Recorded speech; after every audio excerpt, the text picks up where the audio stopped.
మొత్తానికి ఢిల్లీ పీఠం పైన ఒక క్లారిటీ అయితే వచ్చేసింది ఇప్పటివరకు చూస్తున్నాం. కానీ పూర్తి స్థాయి రిజల్ట్స్ వచ్చే వరకు కూడా గెలుపును ఒప్పుకోమని చెప్పేసి ఆమ్ ఆద్మీ పార్టీ అంటుంది. మిగతా పార్టీస్ కూడా అదే చెప్తున్నాయి. ప్రస్తుతానికైతే బీజేపీ 42 స్థానాల్లో ముందంజలో కొనసాగుతోంది. ఆమ్ ఆద్మీ పార్టీ 28 స్థానాల్లో ముందంజలో ఉంది. అటు సెంట్రల్ ఢిల్లీ చూసుకున్నా, అవుటర్ ఢిల్లీలో చూసుకున్నా కూడా బీజేపీనే హవా కొనసాగిస్తున్న పరిస్థితి కనిపిస్తోంది. ఢిల్లీ సీఎం అతీషి కూడా ఇప్పటివరకు వెనుకంజలోనే ఉన్నారు. ఢిల్లీ ఫలితాలపైన ఆమె చివరి వరకు వేచి చూడండి అంటూ కూడా ఒక హాట్ కామెంట్ చేశారు. అంటే ఇంకా కాన్ఫిడెంట్గా ఉన్నారు ఆవిడ. కేజ్రీవాల్ 4వ సీఎం అవ్వటం ఖాయమని చాలా కాన్ఫిడెంట్గా అతీషి కామెంట్ చేశారు. సో ఇప్పటివరకు 2 రౌండ్లు మాత్రమే పూర్తయ్యాయి. పోస్టల్ బ్యాలెట్ పూర్తయింది. మిగతా ఈవీఎం లెక్కింపుకు సంబంధించి 2 రౌండ్స్ మాత్రమే పూర్తయిన నేపథ్యంలో ఇంకా ఉంది. రిజల్ట్స్ తారుమారు అవుతాయి, వేచి చూడండి అని చెప్పేసి ఇప్పటికి కూడా చాలా కాన్ఫిడెంట్గా ఉన్నారు సీఎం అతీషి.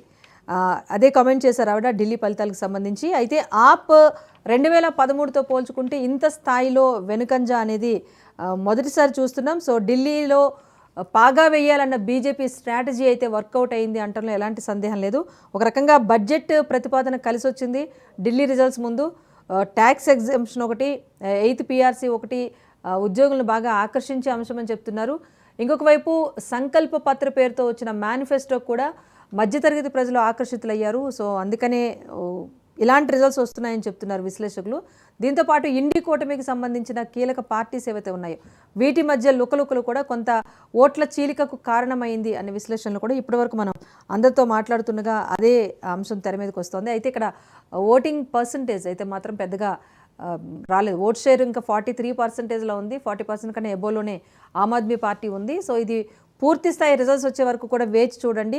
రిజల్ట్స్ మారుతాయి, 4వ సీఎం అవుతారని కూడా ఇప్పటికీ ఆప్ చాలా కాన్ఫిడెంట్గానే ఉంది. మరి చూద్దాం రిజల్ట్స్ ఎలా ఉంటాయో. చర్చ కొనసాగిస్తున్నాం. ఎస్ రామ్మోహన్ గారు, ఆరేపల్లి మోహన్ గారు. మోహన్ గారు చెప్పండి. నేనేమి చెప్పిన మేడం, రెండే మాటలు ప్రజలు ఆలోచన